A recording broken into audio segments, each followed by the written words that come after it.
ప్రభుత్వం కేంద్ర ప్రభుత్వం మరింత బలంగా కోఆర్డినేట్ చేసుకుని ఏ రకంగా ముందుకు వెళ్లాలన్న దాని మీద ఒక కొత్త పద్ధతిలో ఈ మీటింగ్ జరిగింది. అందుకనే ఎప్పుడూ లేని విధంగా ఎంపీల తాలూకా మీటింగ్ లో రాష్ట్ర మంత్రులను కూడా ముఖ్యమంత్రి వర్యులు పిలిచి ఆహ్వానించడం కూడా జరిగింది.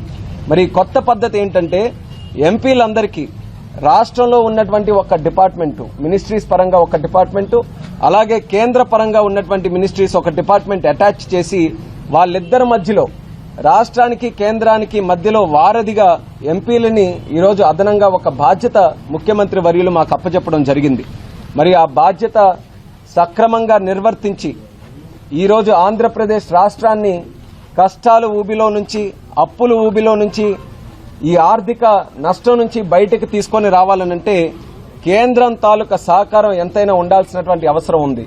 కాబట్టి కేంద్రం ఇస్తున్నటువంటి నిధుల కంటే కేంద్ర పథకాలు కూడా ఏవైతే ఉన్నాయో వాటిని కూడా సద్వినియోగం చేసుకోవడానికి మా ఎంపీలు మరి ఇచ్చినటువంటి బాధ్యతల్ని సక్రమంగా నిర్వర్తించి రేపు భవిష్యత్తులో కార్యక్రమాలు ముందుకు నడిపిస్తామని కూడా తెలియజేస్తున్నాను.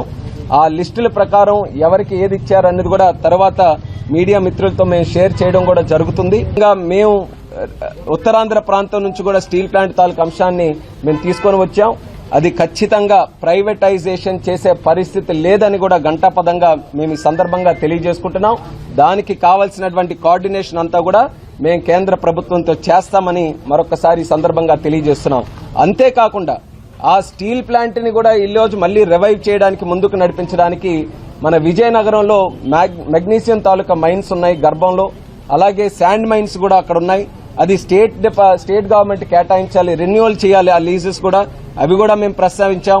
ఇమీడియట్ గా ఆ లైసెన్స్లన్నీ కూడా రెన్యువల్ చేయాలని చెప్పి ముఖ్యమంత్రి గారు కూడా ఆదేశించడం జరిగింది. కాబట్టి స్టీల్ ప్లాంట్ కి సంబంధించి ఎంత పట్టుదలతో కార్యక్రమాలు చేస్తున్నామన్న దానికి అది కూడా ఒక ఉదాహరణను కూడా తెలియజేసుకుంటున్నాం.